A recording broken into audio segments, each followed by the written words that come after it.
Now, coming in at number one is Eddie Guerrero, the late great professional wrestler. God rest his soul, rest in peace.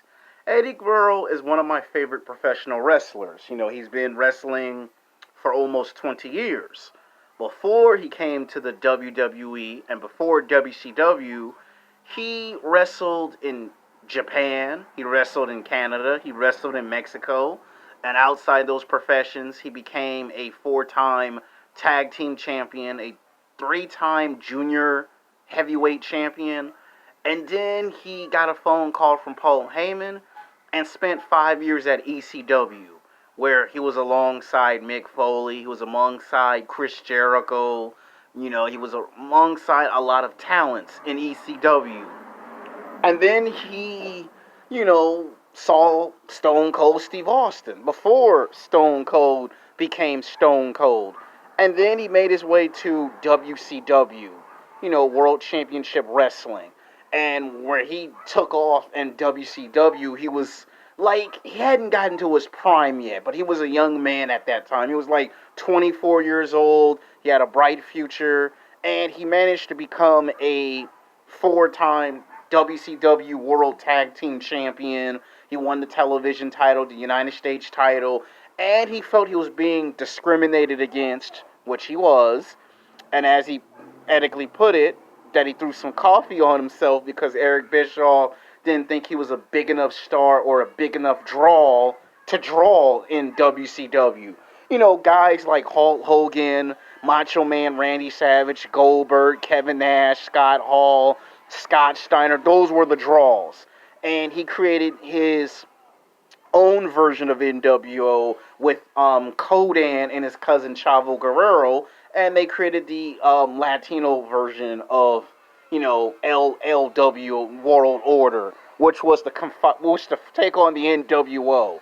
And the fact that he started getting into the spotlight when he teamed up with Rey Mysterio at that time, and then finally he got the break he was looking for, where in 99 2000 he made it to the WWE. And in his debut match, where they call him the Four Radicals, it was Perry Sander, Dean Malenko himself, and a mysterious individual.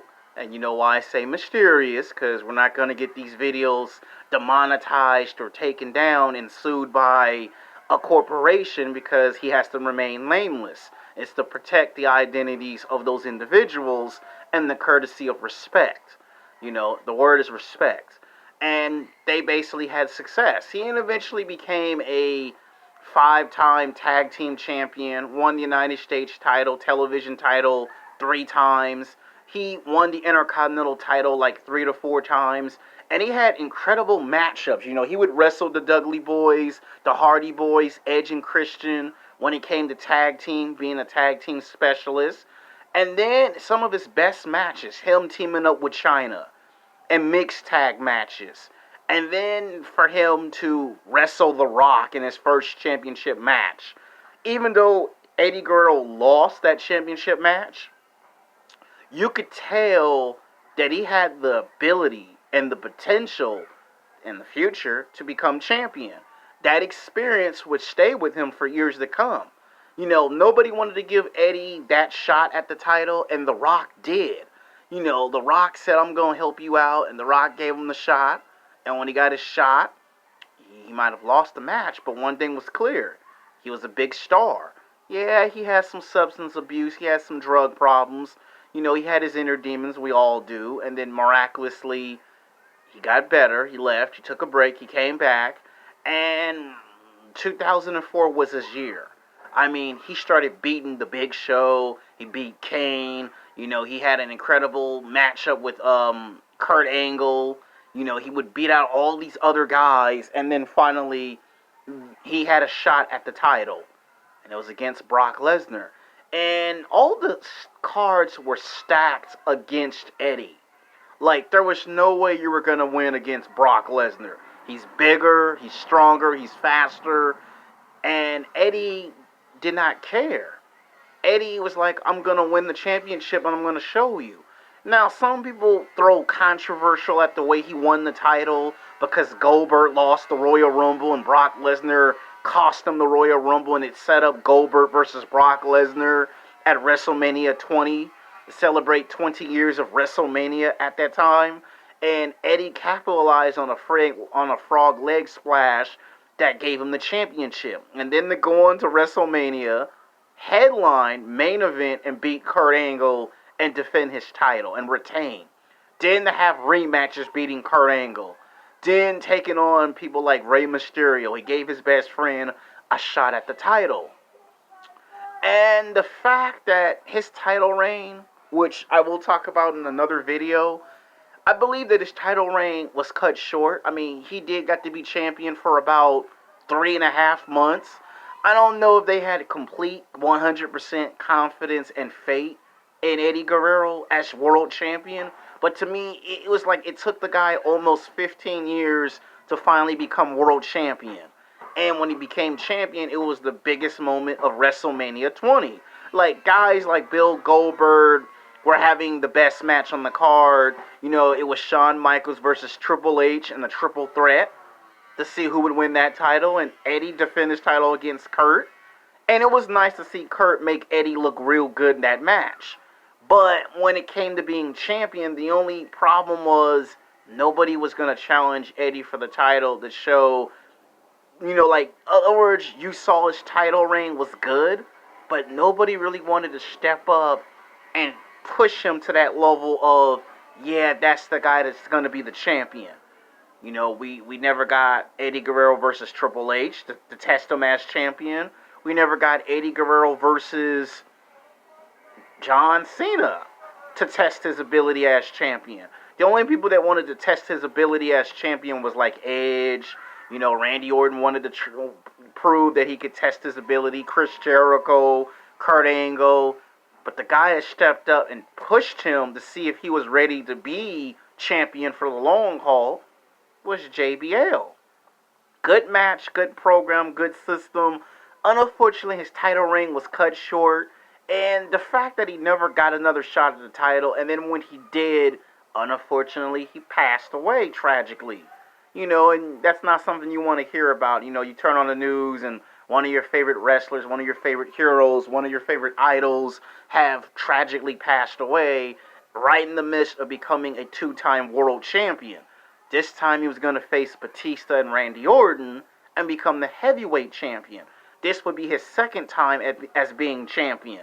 And the fact that it didn't happen, and to me I felt that had it came a little sooner, we would have seen him show that he could take on people like Shawn Michaels. You know, those are the bigger matches. At one point, we could have got an Eddie Guerrero versus Undertaker match. I mean, at that time, Eddie was getting a lot of momentum, and it could have happened. You could have had Undertaker versus Eddie Guerrero.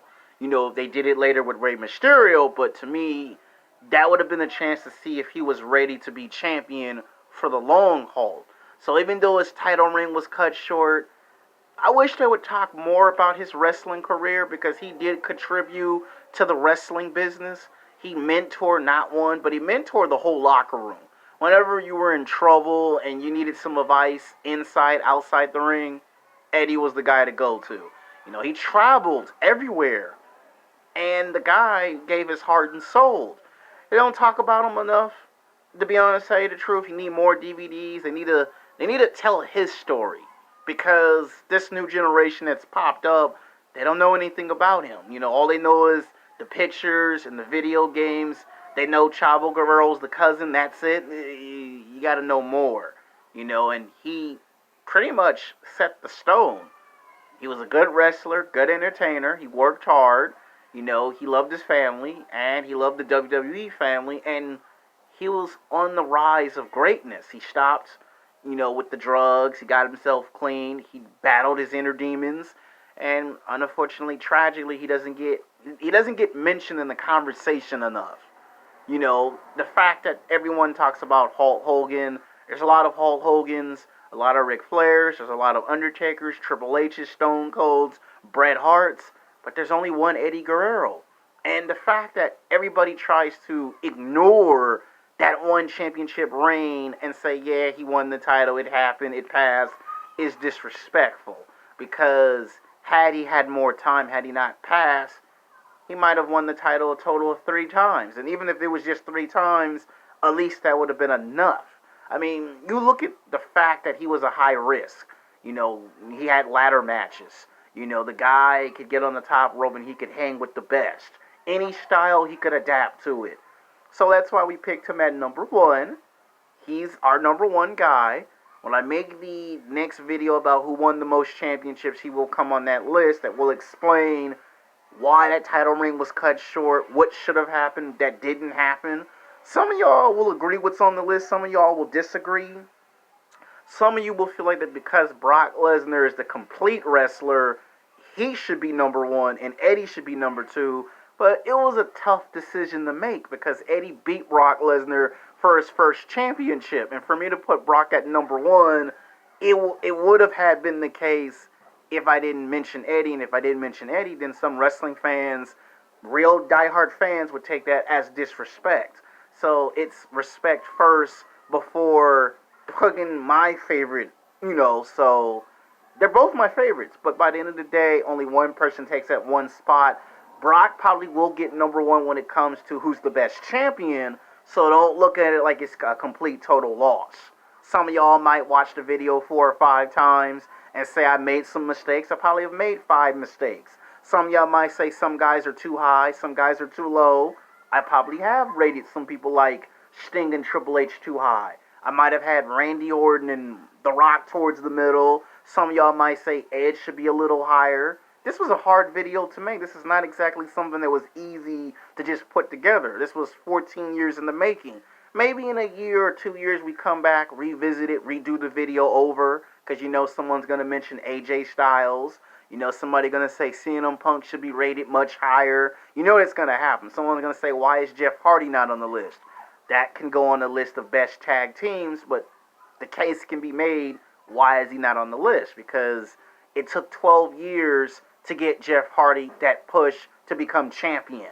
When they realized they didn't have no more Rock, no more Stone Cold, no more John Cena, no more Batista, because they were doing movies, that's when they started to push Jeff Hardy to become champion. And it wasn't until Jeff Hardy got the TNA that he became a star. So it's hard to put Jeff Hardy on the list and try to figure out where he falls on that list.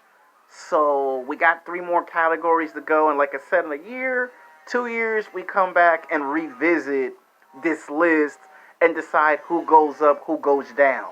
It all could depend on a wrestler winning a championship. Some might argue, why is Bobby Lashley not on this list?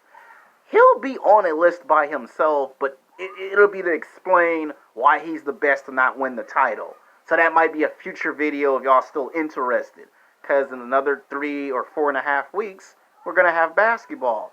And people are going to expect me to, talk about basketball, the NBA. So that's why we're doing these videos. So don't take it personal. It's good fun of entertainment. We're to agree, disagree. If someone comment in the comment section, please, respectable comments. If you disrespect another person's comment, you will get deleted and blocked to show common courtesy of respect. If you have an issue with what I put on the list, make a comment. As long as it's not rude and disrespectful. You got an issue with who I put at number 1, number 2, just say it respectfully. Hey, I don't think Brock should be at number 2. Or hey, I think Eddie should be at You explain your case. You give me at least 3 reasons on why you feel these wrestlers should be rated higher or in the middle or lower. Till next time, peace.